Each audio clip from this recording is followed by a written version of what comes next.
तो सबसे पहले अगर हम लोग सेंटर ऑफ मास में देखें तो जो इंपॉर्टेंट बातें हैं वो है कैलकुलेशन ऑफ सेंटर ऑफ मास। इसके बारे में पूछे जाने के बहुत ज्यादा चांसेस होते हैं। फिर होता है मोशन ऑफ सेंटर ऑफ मास, ठीक है। कंजर्वेशन ऑफ मोमेंटम, बहुत ही इंपॉर्टेंट टॉपिक है। और इम्पल्स, इम्पल्स से भी आजकल देखा जाए तो क्वेश्चंस आ ही रहे हैं। कॉलिजन तो सब लोगों को पता है कि आना ही आना है, और वेरिएबल मास सिस्टम, ठीक है। तो सबसे पहले अगर हम लोग बात करें सेंटर ऑफ मास की, क्या जरूरत है सेंटर ऑफ मास की, सब ठीक है, और क्यों हम लोग इसके स्टडी करते हैं। तो देखो, जब हम लोग एनएलएम, फ्रिक्शन और वर्क पावर एनर्जी तक सारा पढ़ते हैं तो वहां पर ऑब्जेक्ट को एक पॉइंट मास सिस्टम की तरह, पॉइंट मास की तरह बिहेव किया जाता है, पूरा पॉइंट मास मानते हैं, ठीक है। लेकिन जब हम लोग एक्सटेंडेड बॉडी की बात करें, जैसे एक ब्लॉक है तो ब्लॉक की डायमेंशन भी आ जाए, या एक रॉड है, ठीक है। अब रॉड के मोशन की बात किया जाए तो रॉड के मोशन की बात किया जाए तो रॉड जैसे एल लेंथ की है, तो हर एक पॉइंट का अपना अपना मास होगा। तो रॉड का अगर मास m है तो ये पूरी की पूरी रॉड का मास है, किसी एक पॉइंट का नहीं है। तो जब ये रॉड मूव करेगी तो हर एक पॉइंट मूव करेगा। तो अगर हम लोग इसके मोशन की बात करें तो कौन से पॉइंट के मोशन को हम लोग इस पूरी बॉडी का मोशन बताएं, ये सबसे बड़े चक्कर की बात है। जैसे इस पेन को अगर मैं ऊपर की तरफ उछालूं तो ये ऐसे घूमता हुआ जाएगा, ठीक है। तो इसका जो एक पॉइंट ऐसा है जो स्ट्रेट लाइन पाथ में मूव कर रहा है, बाकी सारे के सारे पॉइंट रैंडम पाथ में मूव कर रहे हैं, देख सकते हो तुम लोग, है ना। तो अगर तुमने जैसे प्रोजेक्टाइल मोशन में देखा भी होगा, किसी ऑब्जेक्ट को ऊपर उछालते हैं तो उसका पाथ स्ट्रेट लाइन है, लेकिन अगर इस मार्कर को उछालूं मैं तो ये ऐसे घूमता हुआ जाएगा, है ना। तो इसके हर एक पॉइंट का मोशन रैंडम मोशन होगा, लेकिन एक ही पॉइंट का पाथ स्ट्रेट लाइन होगा, वो होगा इसका सेंटर वाला पॉइंट, ज्योमेट्रिकल सेंटर, है ना। तो वो हो जाएगा हमारा सेंटर ऑफ मास। तो सेंटर ऑफ मास क्या है, पूरी की पूरी बॉडी का मोशन को डिफाइन करता है, ठीक है। तो अब से हम लोग पूरी बॉडी का मोशन नहीं देखेंगे, ठीक है, हम लोग देखेंगे सेंटर ऑफ मास का मोशन, ठीक है। तो किसी भी एक्सटेंडेड बॉडी का पूरी बॉडी का मोशन न देख के सेंटर ऑफ मास के मोशन की स्टडी की जाती है, ठीक है। तो ये इंपॉर्टेंट हो जाता है। अब बात आती है कि भाई हर एक ऑब्जेक्ट का सेंटर ऑफ मास क्या ज्योमेट्रिकल सेंटर पे होता है? नहीं, ठीक है, जरूरी नहीं है। सिमेट्रिकल ऑब्जेक्ट का सेंटर ऑफ मास तुम लोगों को पता है कि ज्योमेट्रिकल सेंटर पे होता है, ठीक है। लेकिन अलग अलग सिस्टम का सेंटर ऑफ मास अलग अलग जगह हो सकता है, तो उसकी कैलकुलेशन के बारे में पढ़ते हैं सबसे पहले, ठीक है। तो अब देखो, हमारे पास में सिस्टम दो तरह का हो सकता है। एक कंटिन्यूअस मास डिस्ट्रीब्यूशन सिस्टम, जैसे ये रोड है, और एक पॉइंट मास सिस्टम, ठीक है। अगर पॉइंट मास सिस्टम है तो उसके सेंटर ऑफ मास का फॉर्मूला हो जाता है हमारे पास में समेशन ऑफ एम, इससे देख लेते हैं, m1r1 plus m2r2 plus mn/rn upon total mass, ठीक है। ये समझ में नहीं आया होगा, देखो यहां पर ऐसा समझ सकते हैं, मान लेते हैं ये x एक्सिस है और ये y एक्सिस है, और यहां पर बहुत सारे पॉइंट मास है, ठीक है। ये पॉइंट मास m1 है, ये पॉइंट मास m2 है, इसी तरीके से ये पॉइंट मास mn है। हर एक की पोजीशन ओरिजिन से दे रखी है, r1, ठीक है, r2, ठीक है, और इसी तरीके से Rn। तो यहां पर अगर हमें इस पॉइंट मास सिस्टम का सेंटर ऑफ मास निकालना है, किससे? ओरिजिन से निकालना है, तो फॉर्मूला हम लोग लगाएंगे यहां पर m1r1, ठीक है, मास इंटू इसकी पोजीशन ओरिजिन से, प्लस m2 इंटू इसका position vector, plus mn into Rn vector divided by total मास। अगर इसको एक ही लाइन में लिखना हो तो हम लोग इसको लिख सकते हैं कि RCM is equal to summation of mi ri I is equal to 1 to n divided by summation of mi I is equal to 1 to n। ये हमारे पास में फॉर्मूला बन जाता है, ठीक है। तो अगर हम लोग इस पर पॉइंट मास सिस्टम का सेंटर ऑफ मास कैलकुलेशन के लिए एक क्वेश्चन उठा के देखते हैं, ठीक है। एक क्वेश्चन उठा सकते हैं, जैसे यहीं पे देख लेते हैं। मान लो ये हमारे पास में दो मास है, एक m1 मास हो गया, एक m2 मास हो गया, ठीक है। इन दोनों के बीच की डिस्टेंस d है। अब मुझे इन दोनों मास का सेंटर ऑफ मास कैलकुलेट करना है कि इसका सेंटर ऑफ मास कहां पर है। तो सबसे पहली बात हमें देखनी पड़ेगी कि किससे सेंटर ऑफ मास कैलकुलेट कर रहे हैं, ठीक है। तो जिससे भी सेंटर ऑफ मास कैलकुलेट करना है उसको ओरिजिन मान लो, ये ओरिजिन हो गया हमारे पास में, और दूसरे मास का कोऑर्डिनेट हो गया भैया हमारे पास में d, 0, ये 0,0 हो गया। ठीक है, अब हम लोग सिमेट्री से देख सकते हैं कि इसका सेंटर ऑफ मास इसी लाइन पे लाई करेगा, तो y कोऑर्डिनेट से तो हमें कोई लेना देना नहीं है। ठीक, अब हमें m1 से सेंटर ऑफ मास पता करना है, तो फॉर्मूला क्या लग जाएगा, पोजीशन ऑफ सेंटर ऑफ मास। ठीक है, जिससे हमें सेंटर ऑफ मास पता करना है उसको ओरिजिन मान लो, तो इसको ओरिजिन माना है ना, तो m1 इंटू इसका कोऑर्डिनेट कितना हो गया 0 प्लस m2 इंटू इसका कोऑर्डिनेट कितना हो गया d डिवाइडेड बाय टोटल मास। ठीक है, तो बहुत इजीली किसी पॉइंट मास सिस्टम का सेंटर ऑफ मास कैलकुलेट किया जा सकता है। तो इसका XCOM x coordinate of centre of मास कितना हुआ m2d upon m1 plus m2। ठीक है, तो इसका सेंटर ऑफ मास यहां कहीं होगा, बीच में नहीं बोल रहा हूं मैं, ठीक है, यहां कहीं होगा। ठीक है, तो ये इस m1 से सेंटर ऑफ मास की डिस्टेंस आ गई। अगर तुम लोग m2 से निकालना चाहते हो तो d माइनस XCOM कर दो। ठीक, अब इसमें एक और इंपॉर्टेंट बात है, अगर हम लोग सेंटर ऑफ मास की बात करते हैं तो हम लोग ऐसा भी बोलते हैं कि सेंटर ऑफ मास ऐसा पॉइंट होता है जिसके अबाउट मास मोमेंटम सिस्टम का 0 होता है।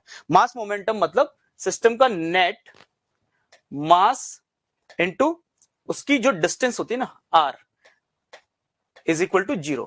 मास और डिस्टेंस का प्रोडक्ट जिस पॉइंट के अबाउट 0 होता है उसे हम लोग क्या बोलते हैं, सेंटर ऑफ मास बोलते हैं। मास मोमेंट, मास इनटू डिस्टेंस। ठीक है, जैसे अगर मैं यहां पर बात करूं ये दोनों का है ना, ये m1 हो गया और ये m2 हो गया, मान लो ये सेंटर ऑफ मास है।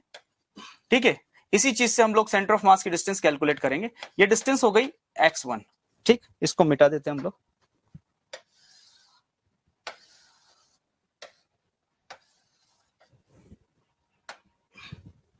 और ये डिस्टेंस हो गई x2।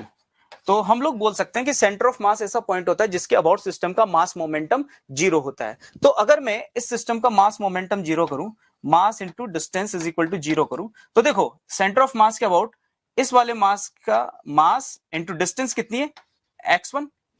ठीक है, इसी तरीके से अच्छा ये ओरिजिन अगर इसको मान लिया तो ये माइनस x1 हो जाएगा, प्लस ये हो जाएगा m2 into x2 is equal to 0। तो ये आ जाएगा relation m1 x1 is equal to m2 x2। ठीक है, तो यहां पर अगर हम लोग x1 अपॉन x2 निकाले, मतलब सेंटर ऑफ मास की दोनों पॉइंट से डिस्टेंस जो होगी वो आ जाएगी m2 अपॉन m1। तो हम लोग यहां से बहुत इजीली देख सकते हैं कि भैया सेंटर ऑफ मास से किसी मास की जो डिस्टेंस होती है वो इनवर्सली प्रोपोर्शनल होती है मास के। ये बात समझ में नहीं आई होगी। हम लोग ऐसा देख सकते हैं भाई सेंटर ऑफ मास उस पॉइंट के ज्यादा नजदीक होगा जिसका मास ज्यादा होगा। देखो distance is inversely proportional to mass, inversely proportional है, तो जो मास ज्यादा भारी है सेंटर ऑफ मास उसके नजदीक होगा। ठीक है, तो mass is distance is inversely proportional to mass, mass ज्यादा डिस्टेंस कम, तो इसका मास ज्यादा और इसका मास कम तो सेंटर ऑफ मास इसके नजदीक होगा, और इसका मास ज्यादा इसका मास कम तो सेंटर ऑफ मास इसके नजदीक होगा। ठीक है, तो ये रिलेशन आ गया हमारे पास में, डिस्टेंस का रेशियो आ गया, मतलब है ना इनवर्सली प्रोपोर्शनल टू मास होती है डिस्टेंस। आगे बढ़ते हैं, ये तो पॉइंट मास सिस्टम की बात की हम लोगों ने। अब दूसरा आता है भाई हमारे पास में कंटिन्यूस मास डिस्ट्रीब्यूशन सिस्टम। अगर मास कंटिन्यूसली डिस्ट्रीब्यूटेड है, ठीक है, मास कंटिन्यूसली कैसे, जैसे एक रॉड है, जैसे हमारे पास में एक रॉड है, अब इस रॉड का सेंटर ऑफ मास कैलकुलेट करना है। ठीक है, तो कंटिन्यूस मास डिस्ट्रीब्यूशन वाले सिस्टम दो तरह के हो सकते हैं, एक सिमेट्रिकल सिस्टम हो सकता है, ठीक है, एक सिमेट्रिकल सिस्टम हो सकता है और एक अनसिमेट्रिकल सिस्टम हो सकता है। सिमेट्रिकल कैसे, जैसे ऑब्जेक्ट हमारे पास में यहां पर दो तरह के होंगे कंटिन्यूस मास डिस्ट्रीब्यूशन में। जैसे सिमेट्रिकल में हमारे पास में आ जाता है रिंग। अब रिंग को देख के तुम लोग बता सकते हो उसका सेंटर ऑफ मास कहां पर होगा, कहां पर होगा, ज्योमेट्रिकल सेंटर पे। इसी तरीके से दूसरा आ जाता है डिस्क, डिस्क का centre of mass geometrical centre पे।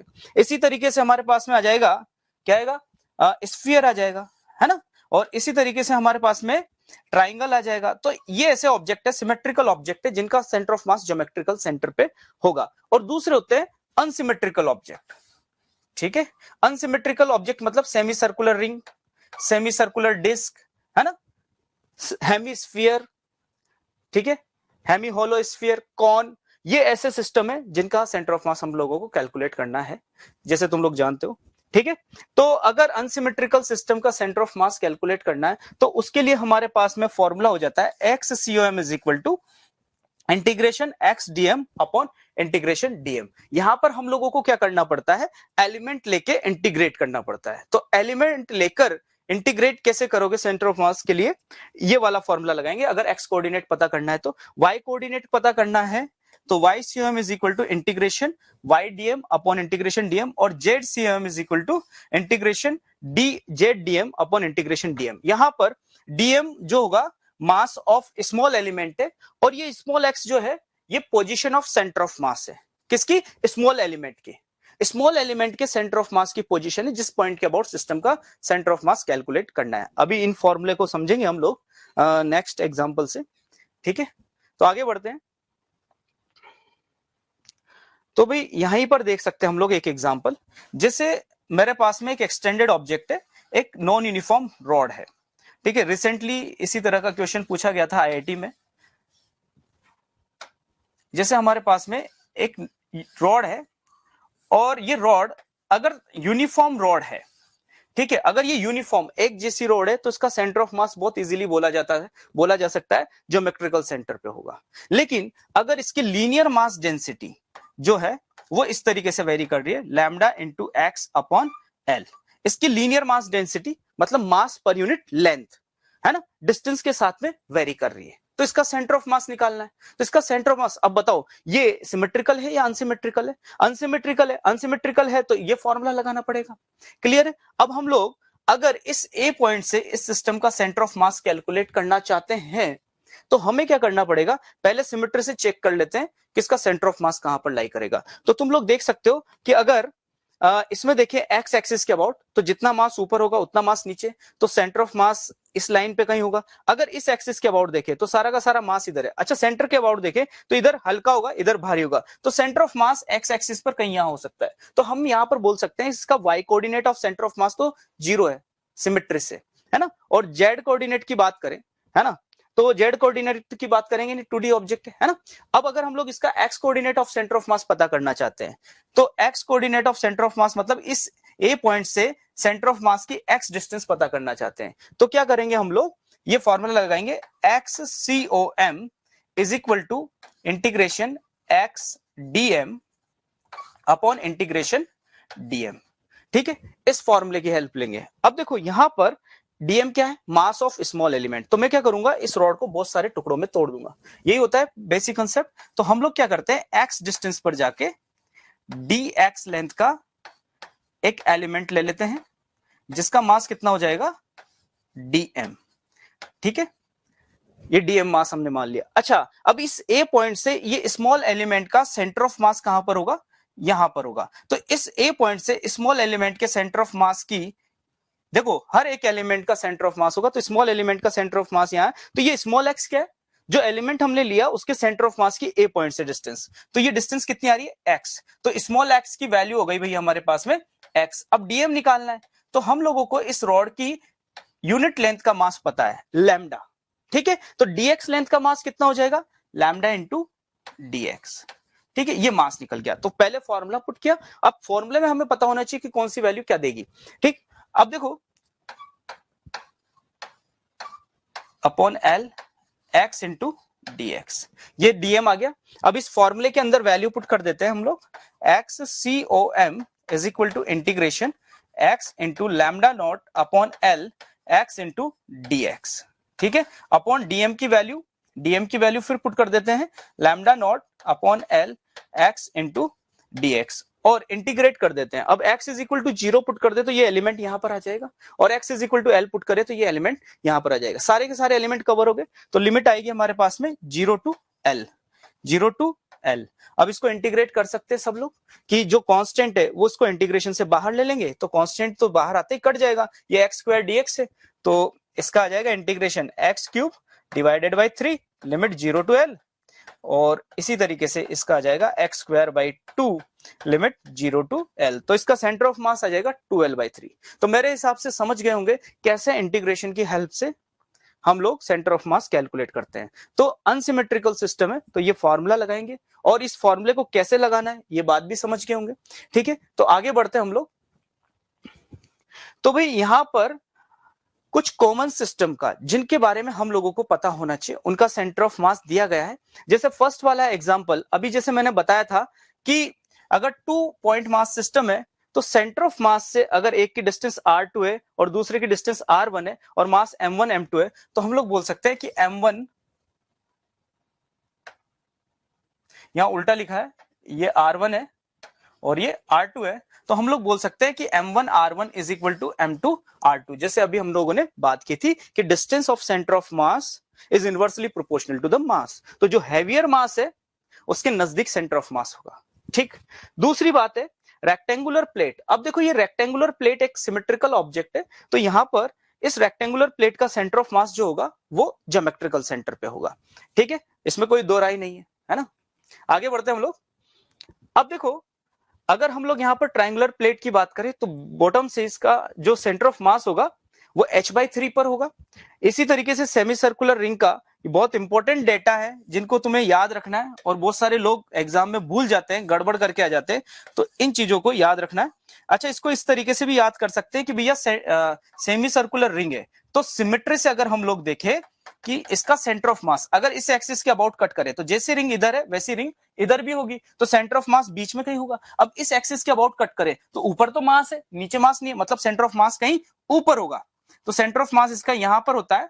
और इसके ज्योमेट्रिकल सेंटर से इसकी डिस्टेंस जो होती है ना वो कितनी होती है, इसको ऐसे याद रख सकते हो, r/π/2, r डिवाइडेड बाई π/2, तो ये हो जाएगा 2r/π। इसी तरीके से इसका होता है सेंटर ऑफ मास प्लेट का, सॉरी सेमी सर्कुलर डिस्क का 4r/3π, तो इसको भी याद रख सकते हो r/3π/4 करके। ठीक है, ये ऐसे कॉमन सिस्टम है जिनका सेंटर ऑफ मास डायरेक्ट याद होना चाहिए।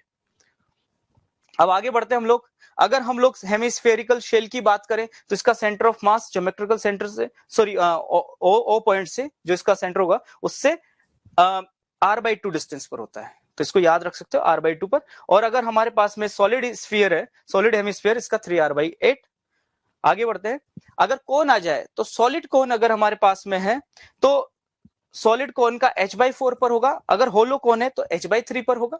ठीक है, तो चलो ये हम लोगों ने कुछ सिस्टम देखे। अब देखो अगर इनका सेंटर ऑफ मास हमें पता है तो किस तरह के क्वेश्चंस हमारे पास में आ सकते हैं वो देखते हैं। तो एक क्वेश्चन अगर हम लोग यहां पर लेना चाहें, भाई हमारे पास में एक कोन है और इसके ऊपर हेमिस्फीयर लगा हुआ है, ये ऐसे, ठीक है, और इसकी जो रेडियस है वो r रेडियस है, ठीक है, और इस कोन की हाइट भी r है। अगर तुमसे बोल दिया जाए कि भैया इस सिस्टम का सेंटर ऑफ मास निकालो, अब ये हमें पता है कि ये अनसिमेट्रिकल सिस्टम है, ठीक है, नीचे कोन है ऊपर हेमिस्फीयर है, अनसिमेट्रिकल सिस्टम है। अब इसका सेंटर ऑफ मास तुम लोगों के दिमाग में आ रहा होगा, सर ने बताया कि इंटीग्रेशन करना पड़ेगा, तो ध्यान दो इस सिस्टम के लिए इंटीग्रेशन की जरूरत नहीं है। क्यों नहीं है?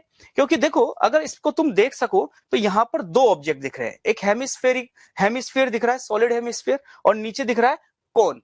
इन दोनों ऑब्जेक्ट का तो सेंटर ऑफ मास पता है ना, बिल्कुल पता है। अच्छा, इन दोनों की डेंसिटी हम लोग मान लेते हैं कि सेम है, दोनों एक ही मटेरियल के बने हुए हैं ऑब्वियसली, ठीक है। तो हम लोगों को इस सिस्टम का सेंटर ऑफ मास पता करना है।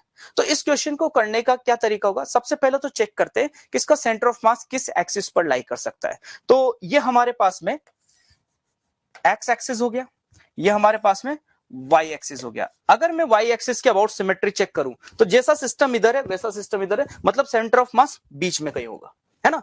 तो x coordinate of centre of मास इसका 0, देखो सेंटर ऑफ मास बीच में होगा ना, तो एक्स कोऑर्डिनेट 0। अब जेड एक्सिस के अबाउट देखो, इस प्लेन के अबाउट देखो, ऊपर हेमिस्फीयर है नीचे कोन है, तो सेंटर ऑफ मास बीच में नहीं होगा, कहीं वाई एक्सिस पे ऊपर नीचे हो सकता है। तो हमें यहां पर हम लोग बोल सकते हैं सिमेट्री से कि भैया इसका x coordinate of centre of mass 0 है, इसका y coordinate of centre of mass पता करना है, और z coordinate of centre of mass भी 0 है। कैसे? देखो अगर तुम इस प्लेन के अबाउट देखो तब भी बीच में होगा, अगर तुम इस प्लेन के अबाउट देखो तो जैसा कौन इधर है वैसा कौन इधर होगा, है ना। तो सेंटर ऑफ मास इस वाई एक्सिस पर होगा, ठीक है। तो वाई एक्सिस पर एक्स 0 होगा, ZCOM 0 होगा। तो हमें y सेंटर ऑफ मास पता करना पड़ेगा कि भैया सेंटर ऑफ मास इस ओरिजिन से ऊपर होगा या नीचे होगा, ये हम लोगों को पता करना पड़ेगा। तो कैसे करें? तो देखो, क्या हमें हेमिस्फीयर का सेंटर ऑफ मास पता है? बिल्कुल पता है। कोन का सेंटर ऑफ मास पता है? बिल्कुल पता है। तो इन दोनों ऑब्जेक्ट को पॉइंट मास मान लो। अब देखो, ये तो क्या है, ये हमारे पास में क्या है, एक continuous mass distribution, extended object है। इनको पॉइंट मास कैसे मान सकते हैं? बिल्कुल मान सकते हैं, क्योंकि हमें इन दोनों का सेंटर ऑफ मास पता है। इन दोनों का सेंटर ऑफ मास हम लोगों को पता है। देखो, इसका सेंटर ऑफ मास तो ऊपर होगा ना, तो इसको एक पॉइंट मास मान लिया। इसका सेंटर ऑफ मास ओरिजिन से कितने डिस्टेंस पर होगा? 3r/8।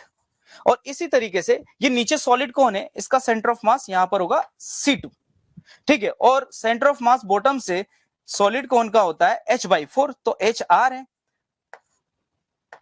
R/4। अब मैं क्या करूंगा, इन दोनों की जगह पॉइंट मास लिख दूंगा। ये x एक्सिस हो गया, अब ये y एक्सिस है ना।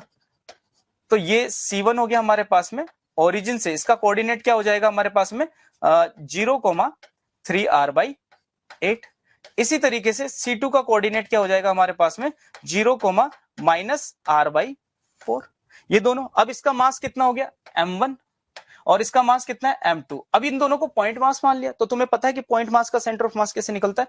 YCOM is equal to m1y1 plus m2y2 divided by m1 plus m2। तो देखो, y कोऑर्डिनेट दोनों का पता है हम लोगों को, पुट कर देंगे। दोनों का मास कैसे निकालेंगे? डेंसिटी इनटू वॉल्यूम करके दोनों का मास निकालेंगे। जब इसमें वैल्यू पुट करेंगे तो हमारे पास में y coordinate of centre of mass आ जाएगा। तो इस तरीके से अगर दो ऐसे ऑब्जेक्ट से मिलकर एक सिस्टम बनाया जाता है जिनका सेंटर ऑफ मास तुम लोगों को पहले से पता है, तो इंटीग्रेशन करने की जरूरत नहीं पड़ती है ना। उनको इस जो तुम्हें फॉर्मूला पता है, जो डेटा तुम्हें पता है, उसके रिगार्डिंग उनको यूज करके पॉइंट मास मान के सेंटर ऑफ मास पता कर सकते हो। इसी क्रम में एक तरह के और क्वेश्चंस आते हैं, कैविटी प्रॉब्लम। देखा गया है 2-3 बार जेई ने कैविटी प्रॉब्लम वाले क्वेश्चन पूछे हैं, और कैविटी में इस तरीके से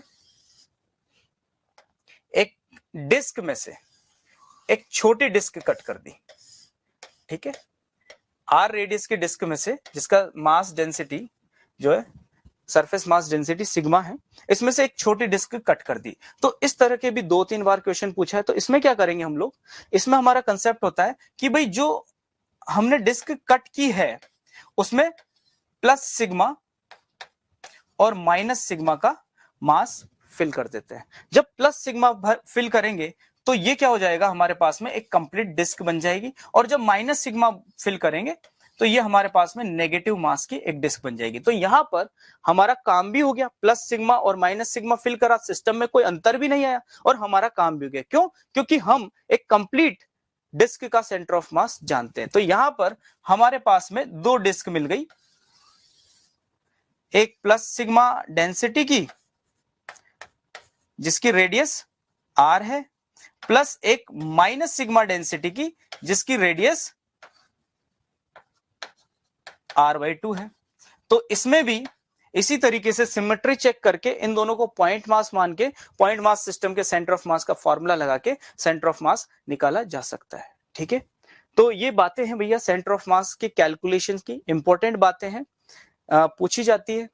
आगे बढ़ते हैं हम लोग। अब हमारे पास में है mass of motion of centre of mass. तो सेंटर ऑफ मास के मोशन की बात कर लेते हैं। तो जैसे हमने स्टार्टिंग में बात की, कोई भी एक्सटेंडेड ऑब्जेक्ट है तो पूरे के पूरे ऑब्जेक्ट का मोशन नहीं देखा जाता, केवल सेंटर ऑफ मास का मोशन देखा जाता है। अब किसी एक्सटेंडेड ऑब्जेक्ट में हम लोग सेंटर ऑफ मास के मोशन की बात करें तो सेंटर ऑफ मास का है वो हम लोग देख चुके हैं कैसे निकालते हैं। अब हम लोग बात करते हैं कि सेंटर ऑफ मास की वेलोसिटी कैसे निकाली जाती है।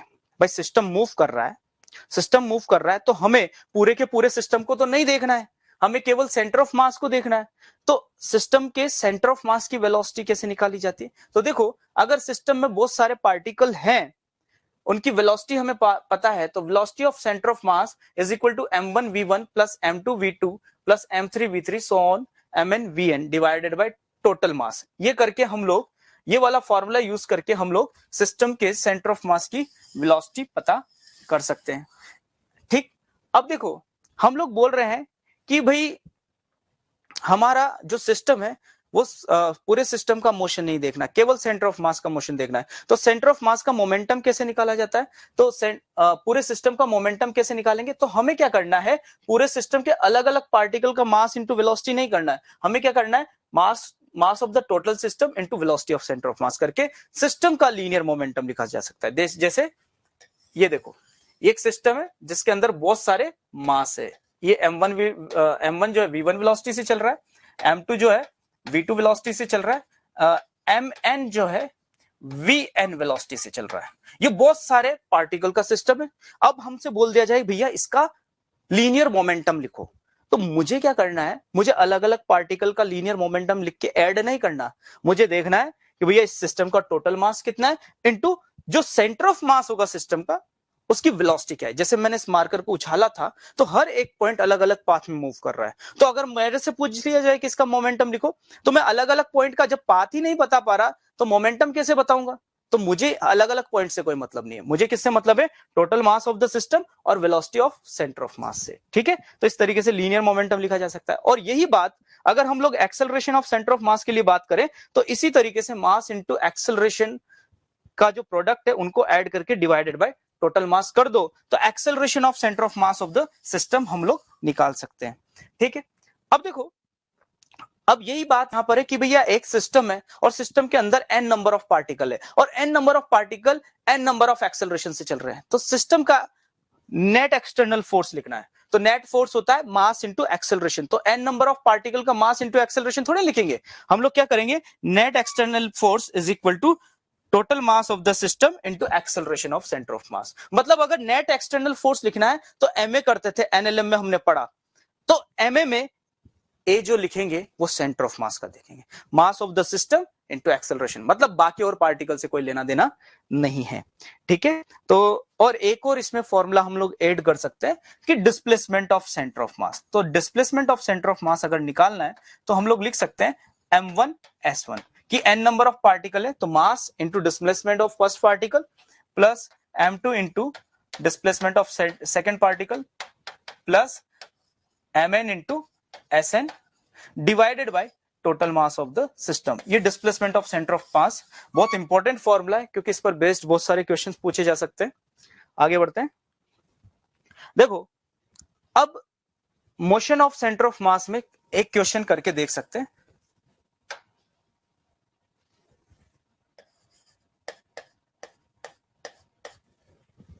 चलो देखेंगे बाद में, पहले एक बात समझ लेते हैं। अब देखो किसी भी सिस्टम का सेंटर ऑफ मास का एक्सेलरेशन कैसे निकलता है, वेलोसिटी कैसे निकलती है, डिस्प्लेसमेंट कैसे निकलता है, वो हम लोगों ने बातें कर ली है। ठीक है, तो अब हम लोग बात करते हैं कि किसी भी सिस्टम का सेंटर ऑफ मास अगर मूव कर रहा है तो कितने टाइप के मोशन कर सकता है। देखो 3 टाइप के मोशन तो मैंने यहां पर लिखे हैं।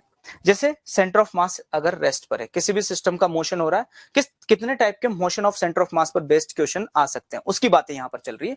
तो 3 तरह के क्वेश्चन आ सकते हैं कि एक क्वेश्चन इस तरह का आ सकता है जिसमें सेंटर ऑफ मास रेस्ट पर है। अगर सेंटर ऑफ मास रेस्ट पर है तो ऐसे क्वेश्चंस को कैसे सॉल्व किया जाता है। दूसरा, centre of mass moving with uniform velocity, centre of mass system का यूनिफॉर्म वेलोसिटी से चल रहा है। और तीसरा, centre of mass moving with uniform acceleration, uniform acceleration के अंडर अगर सेंटर ऑफ मास मूव कर रहा है तो इसमें किस तरह के क्वेश्चंस आ सकते हैं और कैसे सॉल्व कर सकते हैं। तो सबसे पहले अगर हम लोग बात करें कि एक सिस्टम है और सिस्टम का सेंटर ऑफ मास रेस्ट पर है, तो सिस्टम का सेंटर ऑफ मास रेस्ट पर है ना, और यहां पर हम लोग बोल रहे हैं कि भैया सिस्टम का सेंटर ऑफ मास रेस्ट पर है, तो वेलोसिटी ऑफ सेंटर ऑफ मास कितनी, इनिशियल 0 है ना, सेंटर ऑफ मास की वेलोसिटी 0 है। अगर सिस्टम पर एक्सटर्नल फोर्स 0 है, ठीक है, सिस्टम इक्विलिब्रियम में तो उस पर एक्सटर्नल फोर्स 0 है, एक्सटर्नल फोर्स 0 तो acceleration of centre of mass भी 0 होगा, है ना, और velocity of centre of mass भी 0, सिस्टम रुका हुआ है। तो मैं बोल सकता हूं कि सिस्टम पे ना तो कोई फोर्स लग रहा है ना ही सिस्टम के पास में वेलोसिटी है, तो बताओ displacement of centre of mass भी 0 होगा। ठीक है, तो अगर किसी भी कोई सिस्टम का सेंटर ऑफ मास रेस्ट पर है, उस पर कोई एक्सटर्नल फोर्स नहीं लग रहा, उसकी velocity of centre of mass 0 है, तो उसका displacement of centre of mass भी 0 होगा। तो ऐसे क्वेश्चंस में हम लोग जनरली देखा जाता है कि displacement of centre of mass 0 करके क्वेश्चन को सॉल्व करते हैं। ठीक है, ये वाला फॉर्मूला जो अभी हमने डिस्कस किया था। अब अगर सेंटर ऑफ मास रेस्ट पे, तो कोई एग्जाम्पल अगर हम लोग देखें कि कैसा क्वेश्चन आता है, जैसे तुम लोगों ने देखा है कि भाई एक प्लैंक पर एक लड़का खड़ा है, ठीक है। अब लड़का अगर यहां से यहां तक जाएगा तो प्लैंक कितना पीछे जाएगा, है ना, सारा सिस्टम रेस्ट पे, तो वो सेंटर ऑफ मास रेस्ट पे है, उस वाले क्वेश्चंस के हो सकता है, इस तरीके से हो सकता है। और क्या कर सकते हैं हम लोग भाई, हम लोग देख सकते हैं कि भाई हमारे पास में दो बॉल है M1 और M2 मास की, अगर ये म्यूचुअल अट्रैक्शन के कारण एक दूसरे की तरफ आती है तो इस तरह की क्वेश्चंस भी हम लोग displacement of centre of mass zero करके सॉल्व कर सकते हैं, ठीक है। लेंगे अभी हम लोग एक एग्जांपल, ठीक। दूसरी बात कि सेंटर ऑफ मास अगर कांस्टेंट वेलोसिटी से चल रहा है, हम लोग बोल रहे हैं कि भैया सिस्टम पर नेट एक्सटर्नल फोर्स तो क्या है, जीरो है, नेट एक्सटर्नल फोर्स जीरो है।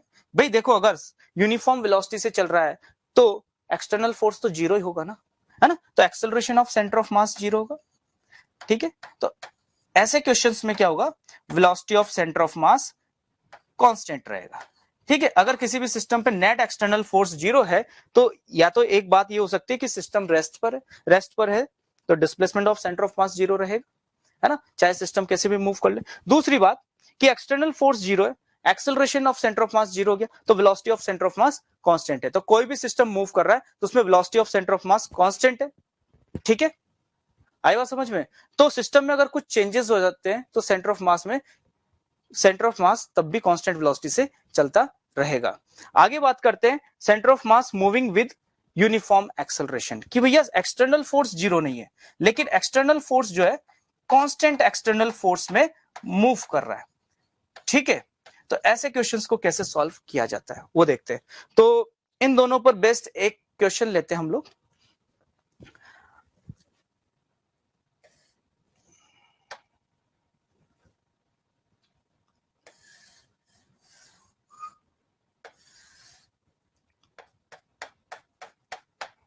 जैसे एक लड़का है और ये लड़का ये ए से बी जाता है, चलो एक ही क्वेश्चन में तीनों कवर कर लेते हैं हम लोग, ठीक है। हम लोग मान सकते हैं कि भैया हमारे पास में ये प्लैंक है, और ध्यान देना इस टाइप का क्वेश्चन जेई ने पूछा हुआ भी है,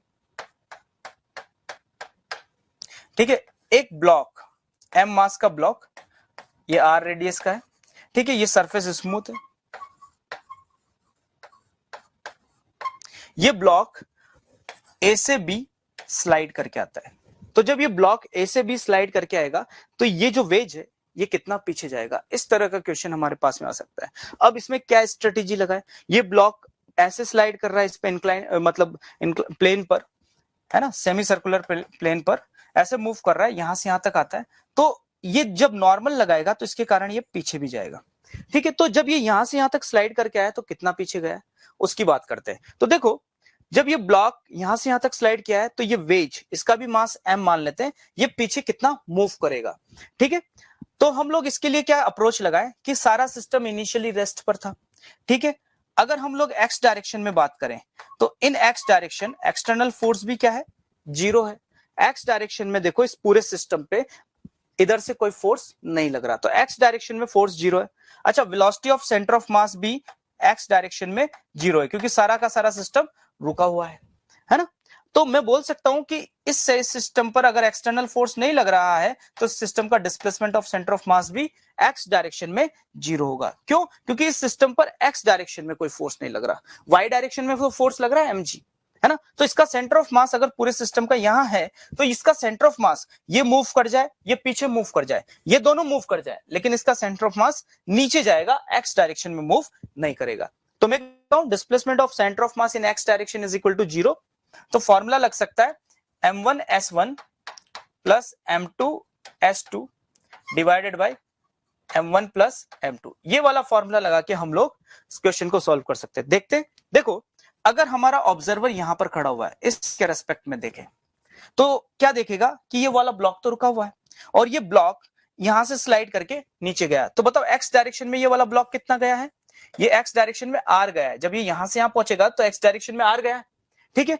अब अगर हम लोग ग्राउंड पर से देखें तो ग्राउंड से देखें तो ये वेज x पीछे गया, ये वेज x पीछे गया है, तो क्या इस ब्लॉक को भी अपने साथ में x पीछे लेके गया होगा, इधर देख लेते हैं, ये इसके साथ इसके साथ ये x पीछे गया तो ये इसके साथ x पीछे भी गया और इसके रेस्पेक्ट में r आगे भी गया, तो इसका net displacement x minus r और इसका x, ये डायरेक्शन पॉजिटिव मान लेते हैं और ये वाली डायरेक्शन नेगेटिव मान लेते हैं। तो displacement of centre of mass 0 है, तो एक का मास m और इसका डिस्प्लेसमेंट प्लस x, प्लस इसी तरीके से इसका मास m और इसका displacement x minus r divided by total mass 2m। तो यहां से x इज इक्वल टू बोल सकते हैं हम लोग r बाई 2। तो इस वेज का डिस्प्लेसमेंट कितना होगा, r बाई 2 पीछे की तरफ। तो इस तरीके से क्वेश्चन सॉल्व करेंगे हम लोग। अगर किसी भी सिस्टम पर एक्सटर्नल फोर्स 0 है, velocity of centre of mass 0 है, तो displacement of centre of mass भी 0 होगा। आगे बढ़ते हैं हम लोग, ठीक है। तो ये बातें हमने की थी। अब देखो इस तरह के क्वेश्चंस जो हैं इनको अगर एक्सटर्नल फोर्स 0 है तो आगे बात करेंगे, ठीक है। अगर centre of mass constant acceleration के अंडर मूव कर रहा है तो इसमें किस तरह का क्वेश्चन आता है। मान लो अगर किसी एक ऑब्जेक्ट को हम लोग u वेलोसिटी से थीटा एंगल पर प्रोजेक्ट करते हैं, इसका मास m है, ठीक है। अब ये ऑब्जेक्ट मूव कर रहा है, किसके अंडर में मूव कर रहा है, कांस्टेंट फोर्स। कौन सा फोर्स लग रहा है इस पे, कांस्टेंट mg एक कांस्टेंट फोर्स है एक्सटर्नल और उसके अंडर में ये मूव कर रहा है। अगर ये सिस्टम एक्सट्रीम पोजीशन पे ब्लास्ट होकर दो पार्टिकल्स में डिवाइड हो जाता है, अब हमें नहीं पता कि दोनों पार्टिकल कहां जाएंगे। हो सकता है कि ये पार्टिकल आगे जाके गिरे, ये पार्टिकल इधर जाके गिरे, लेकिन इसमें पक्की बात ये है कि अगर इस सिस्टम पे इंटरनल फोर्सेस के कारण कोई चेंज होगा, एक्सटर्नल फोर्स कांस्टेंट है, तो सेंटर ऑफ मास का पाथ तो वही होगा जो ब्लास्ट होने से पहले होना चाहिए था। तो centre of mass parabolic path में फॉलो कर रहा था, तो सेंटर ऑफ मास का पाथ तो उसके बाद भी पैराबोलिक होगा और सेंटर ऑफ मास यहां पर गिरेगा। एक पार्टिकल चाहे यहां पर गिरे और दूसरा पार्टिकल यहां पर गिरे, ठीक है। तो इस तरह के क्वेश्चंस जो है हम लोग यहां से देख सकते हैं कि अगर कांस्टेंट एक्सेलरेशन के अंडर मूव कर रहा है तो सेंटर ऑफ मास का पाथ चेंज नहीं होता। आगे बढ़ते हैं, ठीक है। अब बात करते हैं कंजर्वेशन ऑफ मोमेंटम। तो मोमेंटम कंजर्वेशन की अगर हम लोग बात करें, सब लोग जानते हैं कि किसी भी सिस्टम पर अगर एक्सटर्नल फोर्स 0 है, एक्सटर्नल फोर्स 0 है तो सिस्टम का एक्सेलरेशन 0 हो गया और velocity of centre of mass constant हो गई। तो एक्सटर्नल फोर्स 0 है तो acceleration of centre of mass क्या होगा, 0। तो velocity of centre of mass constant हो गया और सिस्टम का लीनियर मोमेंटम होता है mass into velocity of centre of mass. तो velocity of centre of mass constant, तो सिस्टम का लीनियर मोमेंटम कांस्टेंट होगा, ठीक है। तो किसी भी सिस्टम पर एक्सटर्नल फोर्स 0 हो रहा है तो सिस्टम का लीनियर मोमेंटम कंजर्व होगा। मतलब हम लोग बोल सकते हैं कि initial momentum is equal to final momentum, ठीक है। m initial v initial is equal to m final into v final. तो इस तरह के क्वेश्चंस भी बहुत सारे पूछे जाते हैं। एक एग्जांपल हम लोग ले सकते हैं, यहां पर ध्यान देना कि अगर एक वेज है, अभी जो हमने एक डिस्प्लेसमेंट निकाला था उसी टाइप का एक एग्जांपल ले लेते हैं। मान लो एक m मास का वेज है, वही वेज है और इस पर m मास का ब्लॉक रखा हुआ था। अब ये इनिशियली रेस्ट पर है, ठीक है। तो सेंटर ऑफ मास का तो डिस्प्लेसमेंट नहीं होगा, ये भी पक्की बात है, x डायरेक्शन में, y डायरेक्शन में होगा। अब हमसे अगर पूछा जाए कि जब ये ब्लॉक स्लाइड करके नीचे आता है तो ये जो वेज है इसकी वेलोसिटी कितनी होगी, ये अगर हम लोगों को पता करना है तो हम लोग क्या कैसे कर सकते हैं। ध्यान दो कि जब ये ब्लॉक स्लाइड करके नीचे आएगा, ठीक है, तो इस ब्लॉक की वेलोसिटी v1 इधर मान लो, इसकी वेलोसिटी v2 इधर मान लो। अगर हम लोग x डायरेक्शन में बात करें तो इन x डायरेक्शन एक्सटर्नल फोर्स कितना है, 0 है। x डायरेक्शन में कोई फोर्स नहीं लग रहा, मतलब इसका लीनियर मोमेंटम कंजर्व होगा। तो बोल सकते हैं कि भैया p initial is equal to p final. तो इनिशियल मोमेंटम कितना हुआ, इनिशियल मोमेंटम तो 0 है ना, सिस्टम का मूव ही नहीं कर रहा। और फाइनल मोमेंटम क्या होगा, एक डायरेक्शन पॉजिटिव मान लेते हैं तो m into v1 plus m into minus of v2। तो यहां से v1 और v2 में रिलेशन निकल गया। दूसरी इक्वेशन कहां से आएगी, क्योंकि दो अननोन है, दोनों की वेलोसिटी नहीं पता, तो दूसरी इक्वेशन आएगी भैया हमारे पास में एनर्जी कंजर्वेशन से। तो क्या लिख सकते हैं हम लोग, k initial plus u initial is equal to k final plus u final. तो इनिशियल काइनेटिक एनर्जी क्या है, सिस्टम की पूरी वेलोसिटी 0 है तो initial kinetic energy 0। Initial potential energy क्या होगी, देखो अगर इसको रेफरेंस पोजीशन माने तो ये इसकी तो पोटेंशियल एनर्जी चेंज हो ही नहीं रही क्योंकि ये तो मूव कर ही नहीं रहा। अब ये रेफरेंस पोजीशन है तो इसके रेस्पेक्ट में ये r हाइट पर है तो इसकी पोटेंशियल एनर्जी होगी mgr। और फाइनली अगर काइनेटिक एनर्जी देखें तो ये हो जाएगा half m v1 square plus half m v2 square, और फाइनल पोटेंशियल एनर्जी 0। तो इस तरीके से दो इक्वेशन लगा के हम लोग वेलोसिटी निकाल सकते हैं इनकी। ठीक है, आगे बढ़ते हैं।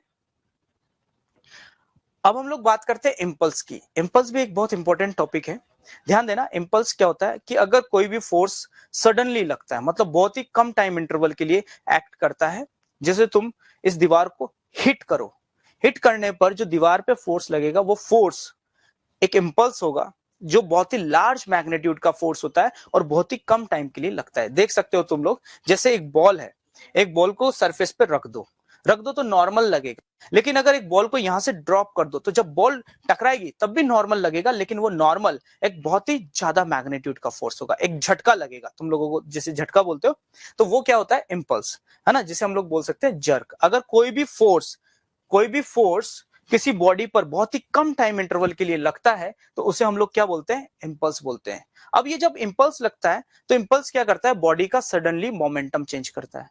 कैसे?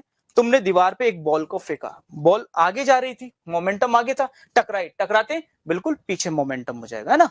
तो इंपल्स क्या करता है? सडनली मोमेंटम चेंज करता है। अब इंपल्स कैसे फाइंड करेंगे? तो इंपल्स का फॉर्मूला याद है सब लोगों को, integration F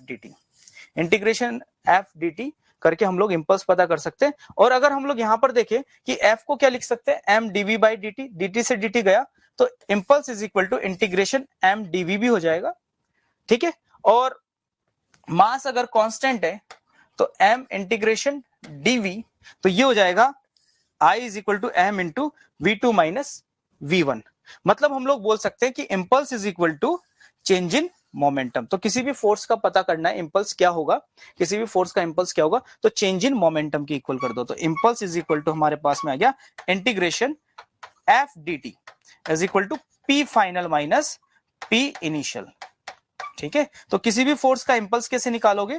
final momentum minus initial momentum का डिफरेंस निकाल लो। तो इंपल्स का फॉर्मूला है इंटीग्रेशन एफ डी टी। अगर तुम्हें एफ टी ग्राफ दिया हुआ है तो एफ टी ग्राफ का जो एरिया होगा, इंटीग्रेशन एफ डी टी मतलब area of F T graph, तो ये भी इंपल्स के इक्वल होगा। तो देख सकते हो इस ग्राफ का एरिया कैलकुलेट करके भी तुम लोग इंपल्स निकाल सकते हो, और impulse is equal to change in momentum. ठीक है, जैसे एक क्वेश्चन हम लोग यहां पर देख सकते हैं,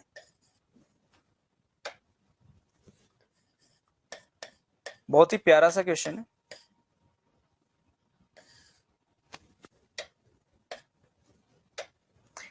दो बॉल एक टेबल पे रखी हुई है, इनके बीच में जो सेपरेशन है वो L है, और ये जो लेंथ ऑफ स्ट्रिंग है ये 2L है। दो बॉल है, एक का मास M और दूसरी का भी मास M है।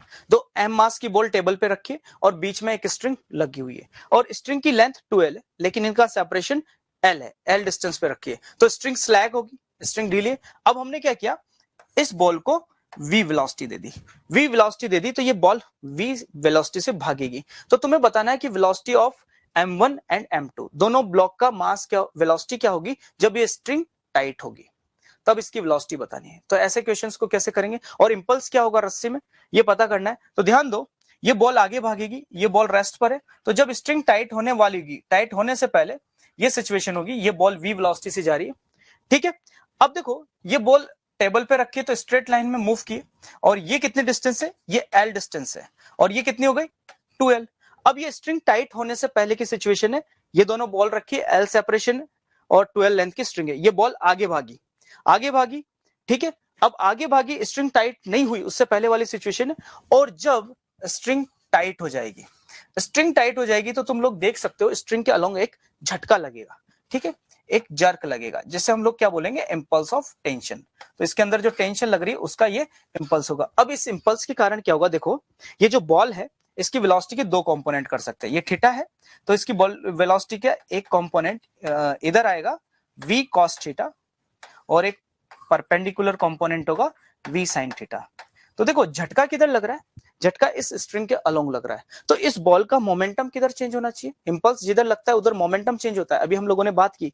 तो झटका अगर इधर लग रहा है तो इस बॉल का मोमेंटम इधर चेंज होगा, तो इधर वेलोसिटी v1। अब हमें पता है कि अगर ये बॉल v1 वेलोसिटी से भागेगी तो इस बॉल को भी v1 वेलोसिटी से इधर भागना पड़ेगा, क्योंकि यहां पर स्ट्रिंग कनेक्टेड है, लेकिन इसकी परपेंडिकुलर वेलोसिटी में कोई फर्क नहीं पड़ेगा। ठीक है, क्लियर। अब देखो ये v1 वेलोसिटी कैसे निकाली जा सकती है, तो हम लोग बोल सकते हैं कि सिस्टम पर along the string external force 0 है, तो लीनियर मोमेंटम कंजर्व कर दे, तो बोल सकते हैं कि m into v cos theta, initial momentum तो इसी के पास में m into v cos theta इधर भी है, लेकिन इसकी कोई जरूरत नहीं क्योंकि ये तो चेंज हो ही नहीं रहा, is equal to final 2m into v1। तो हमारे पास में क्या ये v1 वेलोसिटी निकल गई। ठीक है, बहुत इजीली v1 वेलोसिटी निकल गई। अब देखो इंपल्स ऑफ टेंशन निकालना है, तो इंपल्स ऑफ टेंशन निकालना है तो कैसे निकाला जाए इंपल्स ऑफ टेंशन, तो हमें पता है कि impulse is equal to final momentum minus initial momentum होता है। तो हम लोग दोनों में से कोई एक बॉल पकड़ लेते हैं, जैसे ये वाली बॉल मैंने यहां पर पकड़ ली, अब इसका फाइनल मोमेंटम कितना हुआ m इंटू v1 और इनिशियल मोमेंटम कितना था 0, तो मैं लिखूंगा final momentum m into v1 initial momentum 0, तो मेरे पास में इंपल्स ऑफ टेंशन भी निकल गया। ठीक है, आगे बढ़ते हैं। तो ये बात हो गई भाई हमारे पास में इंपल्स से रिलेटेड। अब देखो कोलिजन की बात करते हैं, कोलिजन या इंपैक्ट। देखो सब लोग जानते हैं कि कोलिजन को अगर हम लोग दो तरह से डिवाइड कर सकते हैं। पहला on the basis of line of impact, line of impact के बेसिस पे कोलिजन को डिवाइड करें तो दो टाइप की होती है, हेड ऑन कोलिजन और ऑब्लिक कोलिजन, और दूसरा होता है on the basis of energy, loss of kinetic energy के बेसिस पे कोलिजन को डिवाइड करें तो तीन टाइप की होती है, इलास्टिक, इनइलास्टिक और परफेक्टली इनइलास्टिक। देखो अगर हम लोग लाइन ऑफ इंपैक्ट की बात कर रहे हैं तो लाइन ऑफ इंपैक्ट क्या होती है, वो लाइन जिसके अलोंग इंपैक्ट लगता है। जैसे मान लो ये दोनों बॉल टकराए, तो टकराए तो यहां पर इंपैक्ट लगेगा, टक्कर में इंपैक्ट लगेगा, तो इसे हम लोग क्या बोलते हैं, लाइन ऑफ इंपैक्ट। ठीक है, ये जिस लाइन के अलोंग इंपैक्ट लगेगा उसे हम लोग बोल देते हैं LOI, लाइन ऑफ इंपैक्ट। ठीक है, या फिर हम लोग बोल सकते हैं कि टक्कर में जिस लाइन के अलोंग मोमेंटम चेंज होगा, देखो जिधर झटका लगेगा उधर ही मोमेंटम चेंज होगा, तो ये दोनों बॉल टकराए तो झटका इधर लगा तो मोमेंटम इधर चेंज हुआ, तो ये लाइन ऑफ इंपैक्ट हो गया। या फिर हम लोग बोल सकते हैं कि जो कॉन्टेक्ट सरफेस होगी, है ना, कॉमन टेंजेंट जो होगी उसकी जो कॉमन नॉर्मल होगा वो लाइन ऑफ इंपैक्ट होगा। ठीक है, तो लाइन ऑफ इंपैक्ट के बेसिस पे हम लोग दो तरह की कोलिजन बोल सकते हैं, हेड ऑन और ऑब्लिक। जैसे अगर हम लोग हेड ऑन को देखें तो हेड ऑन के अंदर क्या होता है, लाइन ऑफ इंपैक्ट और लाइन ऑफ मोशन सेम होता है। अगर लाइन ऑफ इंपैक्ट और लाइन ऑफ मोशन सेम है तो वो कोलिजन क्या होगी, हेड ऑन कोलिजन होगी, और लाइन ऑफ इंपैक्ट और लाइन ऑफ मोशन अलग अलग है तो वो ऑब्लिक होगी। तो इस तरीके से हम लोग देख सकते हैं। देखो जैसे एक बॉल है, ये बॉल सीधी की सीधी नीचे आ रही है, तो इसका लाइन ऑफ मोशन ये है, इस लाइन के अलोंग मूव कर रही है, और जब ये बॉल सरफेस से टकराएगी तो झटका भी इसी लाइन के अलोंग लगेगा, तो ये कौन सी कोलिजन है, ये हेड ऑन कोलिजन होगी। और इसी बॉल को अगर मैं किसी एंगल पर प्रोजेक्ट करूं तो इसका लाइन ऑफ मोशन ये है, लेकिन जब ये टकराएगी तो कॉन्टेक्ट सरफेस के परपेंडिकुलर लाइन ये है, तो ये इसकी लाइन ऑफ इंपैक्ट है। तो लाइन ऑफ मोशन और लाइन ऑफ इंपैक्ट दोनों अलग है, तो ये कोलिजन कौन सी होगी, ऑब्लिक कोलिजन होगी। अच्छा, basis on the basis of energy loss हम लोग तीन तरह की कोलिजन देखते हैं, वो हम लोग थोड़ी देर बाद देखेंगे। अब देखो जैसे कोई और दो ऑब्जेक्ट कोलिजन करते हैं, तो कोलिजन कर रहे हैं, ध्यान देना, एक ऑब्जेक्ट u1 वेलोसिटी से चल रहा है, u2 वेलोसिटी से चल रहा है। अब देखो दोनों टकराए, टकराए तो u1 की वेलोसिटी ज्यादा होगी और u2 की वेलोसिटी कम होगी, तभी इनके बीच में टक्कर होगी। ठीक, अब जब दोनों ऑब्जेक्ट टकराए तो ड्यूरिंग द कोलिजन अगर हम लोग देखें, देखो पहले जब टकराए तो u1 की वेलोसिटी ज्यादा थी और u2 की वेलोसिटी कम थी, दोनों के बीच में अप्रोच हो रहा है ना, ये कम वेलोसिटी से चल रही है, ये ज्यादा वेलोसिटी से आ रही है, तो दोनों के बीच में अप्रोच हो रहा है, और जब टक्कर हो गई तो टक्कर के बाद में दोनों के बीच में सेपरेशन होगा। ठीक, तो अगर हम लोग यहां पर बात करें कोलिजन की, कि जब इनकी टक्कर होगी तो टक्कर के ड्यूरिंग द कोलिजन क्या हुआ होगा, दोनों का डिफॉर्मेशन हुआ होगा, डिफॉर्मेशन हुआ होगा तो यहां पर दोनों कॉमन वेलोसिटी से चली होगी, और जब कॉमन वेलोसिटी से चली होगी तो यहां से यहां तक डिफॉर्मेशन होता है, और जब मैक्सिमम डिफॉर्मेशन सिस्टम के अंदर आ जाता है तो कॉमन वेलोसिटी आ गई दोनों की, है ना, उसके बाद रिफॉर्मेशन होता है, रिफॉर्मेशन होता है तो इसकी वेलोसिटी ज्यादा, इसकी वेलोसिटी कम हो जाती है। अब अगर हम लोग यहाँ पर कोफिशिएंट ऑफ रेस्टिट्यूशन की बात करें, ये क्या है, ई कोफिशिएंट ऑफ रेस्टिट्यूशन सब लोग जानते हैं, तो ये रेशियो हो जाता है इंपल्स ऑफ रिफॉर्मेशन और इंपल्स ऑफ डिफॉर्मेशन। जब ये मैक्सिमम डिफॉर्मेशन हो गया था, जब दोनों कॉमन वेलोसिटी से चल रही थी, उसके बाद रिफॉर्म हुई, तो जो रिफॉर्मेशन का इंपल्स हुआ, इन पर इंपल्स लग रहा है यहां पर, तो इंपल्स ऑफ रिफॉर्मेशन और यहां से यहां तक जो इंपल्स लगा वो इंपल्स ऑफ डिफॉर्मेशन होगा। तो इन दोनों का जो रेशियो होगा वो कोफिशिएंट ऑफ रेस्टिट्यूशन हो जाता है। इस फॉर्मूले को याद रखें सब लोग। अच्छा, इसको हम लोग बोल सकते हैं v2 minus v1 upon u1 minus u2। v2 minus v1 तो final velocity of separation upon initial velocity of approach का रेशियो भी कोफिशिएंट ऑफ रेस्टिट्यूशन होता है। देखो, अब अगर देखो कोलिजन को base on the basis of energy loss के हिसाब से देखा जाए तो कोलिजन तीन टाइप की हमने बोली थी। परफेक्टली इलास्टिक, अगर इलास्टिक कोलिजन की बात करें तो इंपल्स ऑफ रिफॉर्मेशन और इंपल्स ऑफ डिफॉर्मेशन इक्वल होता है। ये बात याद रखना कि जितना डिफॉर्म हुई थी उतना ही रिफॉर्म हो जाती है। दूसरी बात, वेलोसिटी ऑफ सेपरेशन और वेलोसिटी ऑफ अप्रोच इक्वल हो जाता है। ठीक है, मतलब अगर E इज इक्वल टू 1 है तो V2 minus V1 upon U1 minus U2 का रेशियो 1 हो गया है ना। तो ये 1 हो गया तो ये दोनों इक्वल हो जाएंगे। इसके बाद लॉस ऑफ काइनेटिक एनर्जी 0 होती है। और ठीक है, अगर E की वैल्यू 0 है, E की वैल्यू 0 है तो कॉलिजन कौन सी हो जाएगी हमारे पास में, कॉलिजन जो होगी वो परफेक्टली इनइलास्टिक हो जाएगी। इंपल्स ऑफ रिफॉर्मेशन 0 होगा, क्योंकि देखो E की वैल्यू हमने क्या बोली, impulse of reformation upon impulse of deformation. अगर E 0 तो IR 0 होगा, मतलब डिफॉर्मेशन बिल्कुल भी नहीं होगा, मैक्सिमम डिफॉर्मेशन होगा। और आफ्टर कॉलिजन, अगर कॉलिजन इलास्टिक है, परफेक्टली इनइलास्टिक है, तो आफ्टर कॉलिजन दोनों कॉमन वेलोसिटी से चलेंगे। ठीक है, काइनेटिक एनर्जी का लॉस मैक्सिमम होगा। ठीक, अगर कॉलिजन इनइलास्टिक है, मतलब E की वैल्यू 0 से 1 के बीच में, तो इंपल्स ऑफ डिफॉर्मेशन ज्यादा होगा, इंपल्स ऑफ रिफॉर्मेशन कम होगा, क्योंकि E की वैल्यू 1 से कम है तो ये ID ज्यादा होगा, IR कम होगा। दूसरी बात, वेलोसिटी ऑफ सेपरेशन कम होगी, वेलोसिटी ऑफ अप्रोच ज्यादा होगी। और kinetic energy after collision is not equal to before collision, मतलब काइनेटिक एनर्जी का लॉस होगा। आगे बढ़ते, देखो अच्छा, कॉलिजन में अगर हम लोग बात करें तो कुछ स्पेशल केस है जो हमें याद रखना है। अच्छा, कॉलिजन से बेस्ड क्वेश्चंस को कैसे किया जाएगा, एक कॉमन सी बात समझ लेते हैं। मान लेते हैं कि दो ऑब्जेक्ट हेड ऑन कॉलिजन कर रहे हैं, दो ऑब्जेक्ट हेड ऑन कॉलिजन कर रहे हैं, इसका मास m1 वेलोसिटी v1 प्लस इसका मास m2 वेलोसिटी v2, ये दोनों कॉलिजन कर रहे हैं। ठीक है, तो हमें कुछ नहीं करना, हमें जैसे पहले v1 ज्यादा होगा और v2 कम होगा तो इनकी कॉलिजन हुई, तो हमें आफ्टर कॉलिजन वेलोसिटी लिख लेनी, इसकी वेलोसिटी v1 डैश और इसकी वेलोसिटी v2 डैश। ठीक है, तो इसमें दो इक्वेशन से काम चल जाएगा। पहला लीनियर मोमेंटम कंजर्व करना है और दूसरा कोफिशिएंट ऑफ रेस्टिट्यूशन वाली इक्वेशन लगाओ, इससे काम चल जाएगा। अब ध्यान दो कि इसमें कुछ स्पेशल केस होते हैं, जिससे अगर कॉलिजन परफेक्टली इनइलास्टिक है, कॉलिजन अगर परफेक्टली इनइलास्टिक है तो E की वैल्यू 0 होती है। तो E की वैल्यू क्या होती है हमारे पास में, V2 minus V1 upon U1 minus U2। अगर E की वैल्यू 0 है तो V1 is equal to V2, मतलब आफ्टर कॉलिजन दोनों ऑब्जेक्ट कॉमन वेलोसिटी से चलते हैं, ये बात याद रखना। तो ऐसे कॉलिजन में दोनों ऑब्जेक्ट स्टिक कर जाते हैं। ठीक है, तो ऐसे क्वेश्चंस को करने के लिए हम लोग डायरेक्ट लीनियर मोमेंटम कंजर्वेशन लगा के क्वेश्चन को सॉल्व कर सकते हैं। अगर कॉलिजन इलास्टिक है ना, और दोनों ऑब्जेक्ट का मास इक्वल है, तो याद रखना जैसे ये m1 है, ये v1 वेलोसिटी से चल रहा है और ये m2 है, ये v2 वेलोसिटी से चल रहा है। तो कॉलिजन के बाद में अगर इन दोनों का मास इक्वल है, दोनों का मास इक्वल है, तो कॉलिजन के बाद में ये दोनों ऑब्जेक्ट अपनी वेलोसिटी इंटरचेंज कर लेते हैं। ये बहुत इंपॉर्टेंट बात है।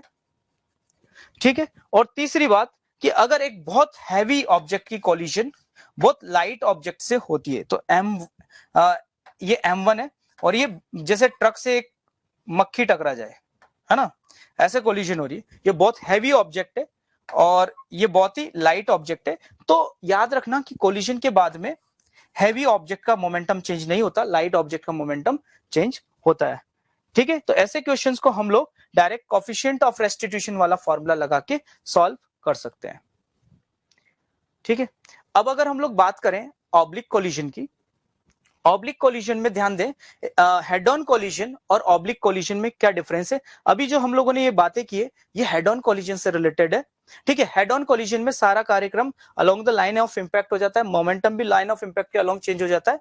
ठीक है, लेकिन अगर ऑब्लिक कोलिजन की बात करें हम लोग, ठीक है, ऑब्लिक कोलिजन में जैसे हमें क्या होता है, ध्यान दो, ऑब्लिक कोलिजन में लाइन ऑफ मोशन अलग होता है और लाइन ऑफ इंपैक्ट अलग होता है। देखो जैसे एक क्वेश्चन ले सकते हैं हम लोग, यहाँ पर एक ऑब्जेक्ट है सीधा मूव कर रहा है, नीचे एक ब्लॉक रखा हुआ है। अब ये ऑब्जेक्ट इस ब्लॉक से टकराता है, इस बॉल से टकराता है, तो टक्कर के बाद में इन दोनों की वेलोसिटी क्या होगी, इस तरीके से अगर हम लोगों से क्वेश्चन पूछा हुआ है। और कोलिजन कौन सी है, दोनों आइडेंटिकल बॉल है, दोनों का मास इक्वल है, और यहां पर बोला गया है कि कोलिजन ऑब्लिक है, इलास्टिक कोलिजन है, इलास्टिक कोलिजन है तो ई की वैल्यू 1 होगी। ठीक है, अब अगर हम लोग इस क्वेश्चन को करें, ध्यान दें, ये बॉल आगे जा रही है, ये बॉल रेस्ट पर है, तो इसमें लाइन ऑफ इंपैक्ट कौन सा होगा, कॉन्टैक्ट सरफेस के परपेंडिकुलर ये वाली लाइन है, तो ये लाइन ऑफ इंपैक्ट है। ठीक है, और ये इसका लाइन ऑफ मोशन है। जब ये बॉल इससे टकराएगी तो आफ्टर कोलिजन, ध्यान देना, इसकी वेलोसिटी का दो कंपोनेंट कर लेते हैं, v cos थीटा, और ये परपेंडिकुलर कंपोनेंट है v sin थीटा। ठीक है, जब ये दोनों बॉल टकराएगी तो कौन सी वेलोसिटी चेंज होगी, along the line of impact, झटका इधर लगेगा, इस पर कोई फर्क नहीं पड़ेगा। ठीक है, तो हमें सारा काम कहां किसके अलोंग करना है, लाइन ऑफ इंपैक्ट के अलोंग करना है। तो इसकी वेलोसिटी आफ्टर कोलिजन चेंज हो जाएगी और इसकी वेलोसिटी चेंज हो जाएगी। अब ध्यान दो, अगर इन दोनों बॉल का मास इक्वल है और कोलिजन इलास्टिक है, तो तुम्हें पता है कि दो ऑब्जेक्ट अगर सेम मास के हैं और कोलिजन इलास्टिक है तो दोनों ऑब्जेक्ट लाइन ऑफ इंपैक्ट के अलोंग वेलोसिटी इंटरचेंज कर लेते हैं। तो इसकी वेलोसिटी u cos थीटा थी और इसकी 0 थी, तो आफ्टर कोलिजन इसकी वेलोसिटी इस लाइन के अलोंग 0 हो जाएगी और इसकी वेलोसिटी u cos थीटा हो जाएगी। कहने का मतलब यह है कि जब कोलिजन ऑब्लिक होती तो सारा काम लाइन ऑफ इंपैक्ट के अलोंग होता है। आगे बढ़ते हैं, वेरिएबल मास सिस्टम। ध्यान दो, अगर हम लोग वेरिएबल मास सिस्टम की बात करें तो वेरिएबल मास सिस्टम मतलब ऐसा सिस्टम जिसके अंदर मास कंटिन्यूअसली चेंज हो रहा है, तो उस पर एक फोर्स लगता है जिसे हम लोग बोलते हैं थ्रस्ट फोर्स। अगर हम लोग वेरिएबल मास सिस्टम का एक एग्जांपल देखना चाहे तो तुम लोग देख सकते हो, जैसे अगर एक पाइप से पानी आ रहा है और पाइप का क्रॉस सेक्शन बहुत बड़ा पाइप है और बहुत ज्यादा फ्लो से पानी आ रहा है, तो तुम्हें पता है कि उसमें तुम्हें पीछे की तरफ धक्का लगता है, बिल्कुल लगता है। ठीक है, तो वो क्या है, एक वेरिएबल मास सिस्टम है। और पाइप से जब पानी निकल रहा है तो जब पानी आगे जा रहा है तो तुम्हें पीछे की तरफ धक्का लग रहा है। ठीक है, तो वो धक्का क्या है, थ्रस्ट फोर्स। तो किसी भी सिस्टम में अगर मास चेंज होता है तो उस सिस्टम पर एक थ्रस्ट फोर्स आता है मास चेंज होने के कारण। जैसे रॉकेट प्रोपल्शन की बात करें, जब रॉकेट उड़ता है तो नीचे की तरफ गैसेस को इजेक्ट करता है, नीचे धक्का देता है, तब रॉकेट ऊपर उड़ता है। तो वो जो ऊपर उड़ा के लेके जा रहा है उसको, वो कौन सा फोर्स है, थ्रस्ट फोर्स। तो किसी भी सिस्टम पे जो थ्रस्ट फोर्स होता है उसका फॉर्मूला क्या होता है, v रिलेटिव dm/dt। अब जैसे अगर मान लो ये रॉकेट है, इसमें गैसेस निकल रही है यहां से, और गैसेस निकलने की रेट क्या है, dm/dt। इस रेट से फ्यूल बर्न हो रहा है।